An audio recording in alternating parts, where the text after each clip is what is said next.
Hello, this is Vicki Gervais from the Greater Gainesville Chamber, and I'm delighted today to welcome Kim Burton, our incumbent Supervisor of Elections. And we're going to spend a few minutes with her, get to know her better as she runs for re-election for November 5th. Kim, welcome. Thank you. I'm so excited to be here. I've spent the last 31 years working in elections administration, planning and implementing over 80 elections. As supervisor of elections, I've successfully conducted 9 federal, state, and countywide elections, including 4 recounts and 3 were statewide. Since taking office in 2017, I've made improvements to the office. We've expanded voting accessibility, going from 3 early voting sites to 8 early voting sites, including Santa Fe College, as well as the University of Florida. We've moved from electronic poll books at all our precincts, replacing the 100-year-old paper poll register. So we're excited about that. We now use ballot on demand at all of our election day precincts, which is a faster process of checking in voters and reducing the cost to the taxpayers.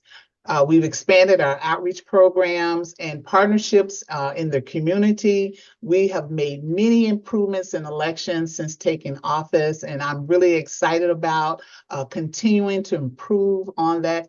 And as well as we've safeguarded your vote. So just excited about the work that we've done, the work that we'll continue to do. And it is my desire to continue to serve as your supervisor of elections. Terrific. Well, okay, I have 5 questions for you, and I think they'll drill down on a few of the points you just made.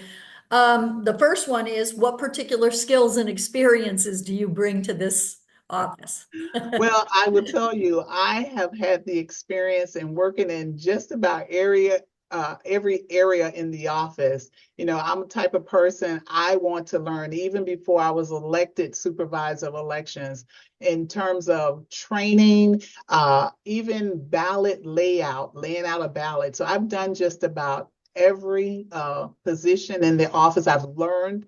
And so I have that experience. I have that knowledge. I have that day-to-day working in elections administration. And that's something actually that my candidate cannot say. I have the on-the-job experience.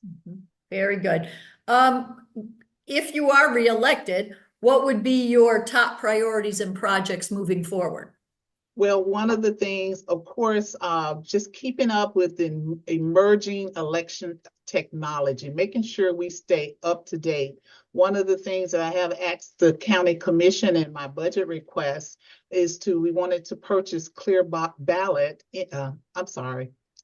Is there a way I can stop and start over? No, that's okay. That's fine. It's Okay, all good. so one of the things that would like to do is to purchase a system called Clear Ballot, and it is an independent audit. I know people have been concerned about the voting system, but this is an independent system that scans all the images of all the races and all the precinct, and then we can compare the 2 systems. So I'm really excited about that. And another thing, we're always looking to improve on our processes, even in accessibility, improving. So that's another focus as well. But just continue to even make the voting experience even better. Any way we can improve on having a better experience for the voter, whether it's, communications to the voter, whether it's coming to an early voting site or to election day,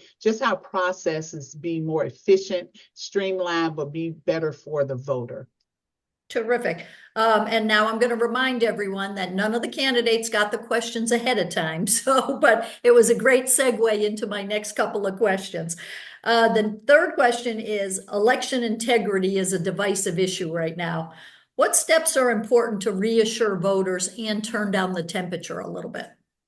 One of the things that we have to remember, we have chain of custody in everything we do. We have before the equipment is rolled out, we do logic and accuracy testing. We invite the public to come see how elections is being ran. And a lot of times people will hear misinformation that goes out in the public, but they won't research it. Come and see what your elections office is doing. You can see how we go through the process, we go through the steps. We can explain it to you, but we have safeguards in place. We have security in place. Our equipment is not connected to any, internet or anything like that. That's another misconception that goes out. So everything we do, whether it's vote by mail, you have to request the vote by mail ballot. We don't just send vote by mail ballots out to anyone. It has to be requested. And then we have on our envelopes, it's specifically, there's a barcode specifically for that voter.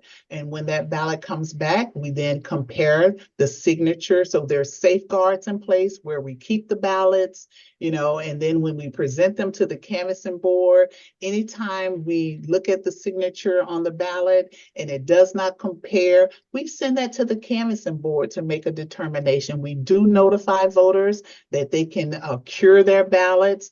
So everything we do, we have, everything's under lock and key, and there's a chain of custody. You can see the movement from one place to the other. So we want people to come and see. We have our public meetings, our canvassing board meetings. We want everyone to come. And most of the time, if someone comes and never been there, they always say, I've learned a lot. I didn't know this. I can find out this. Now this makes sense. And they really see all the things that we go through to ensure the safety of your vote and make sure everything's secure. Terrific. All right, and you touched on this a little bit, but this will give you a chance to drill down on it a little bit more.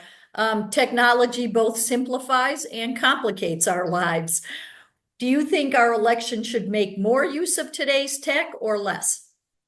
I think that what we have available, and just remember, anything we use, it has to be approved and certified by the Division of Elections, Florida Division of Elections. In the state of Florida, there's only two pieces of equipment, tabulation equipment, that is certified in the state, and that's ES&S and Dominion, and we use the Dominion voting systems. We have not had any problem with the Dominion voting systems.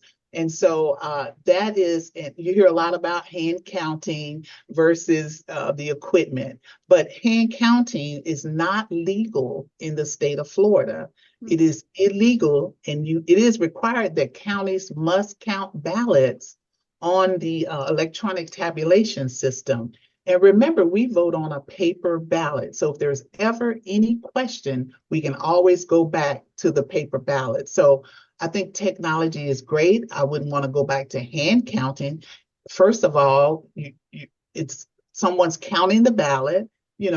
Human error can happen. Fatigue can, it can be fatigue. So you want to make sure, and it has been proven, hand counting, it's not efficient. It's costly as well. It takes more people to do it. And so I really think that the system that we use is a good system. Okay, terrific.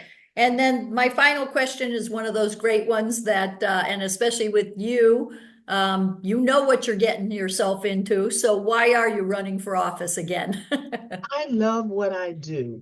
Boy, has it been it hadn't been easy, but it's what I love. Voting has been a part of my life. My parents, even when I was younger, used to take me. They would walk the neighborhood, encourage folks to get registered to vote. So it's been something that's been placed in me at a very young age, the importance of it, and the fact that there are people who died for us to have the right to vote.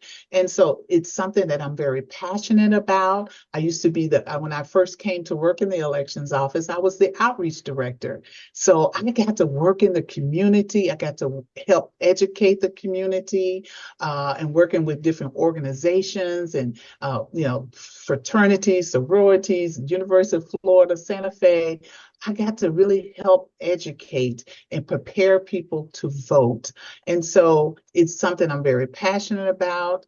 And even in our challenging times, and people say to me all the time, I wouldn't have your job for nothing in this world. But I say I wouldn't want to do anything else other than what I do. I love it. I want to make an impact, an impact on people, and I want them to know how important their voice is. It's their power. And so when you don't vote, you give your power up to someone else. So that's what's important to me, that we have everything in place, that we educate our citizens about voting. They're prepared. We've done everything we could.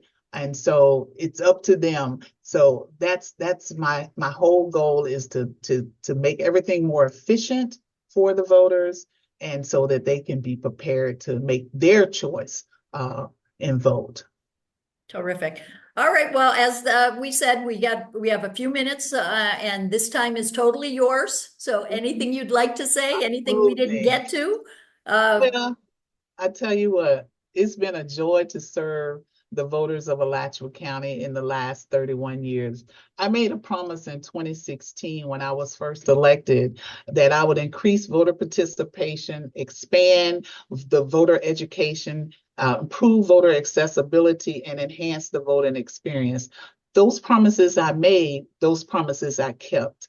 And I promise to continue to build on accessibilities for all voters, ensuring, as I said before, we stay up to date. It's important that we stay up to date on emerging elections technology, including election security. That's very important. I promise to enhance the voting experience. When I do elections training with all our poll workers, I always tell them, I want voters to come into the polling place or to in the early voting site, and when they leave, say, wow, that was a wonderful experience I had. And even if things didn't go quite well, they worked very hard to make sure I got a chance to vote. And so those are the things. And I promise to continue to conduct fair, accurate, and impartial election. That is key, that all partisanship is left out of the election process. So that's another thing I always say, leave all the politics out of it. What we want to do is focus on the voter. So I am the most experienced person in this race, and the most qualified. And I say that very humbly. I love what I do, but I'm asking on November 5th for those, please vote for me. And so thank you for this opportunity. Thank you so much, Kim. And I'm going to jump right on top of that and say that at the Greater Gainesville Chamber, we also think it's very important that we exercise our rights and we take the opportunity to get educated, use all of our resources available, and be ready to get out there and vote Tuesday, November 5th. Yes. Thanks again so much, Kim. Thank you. Thank you.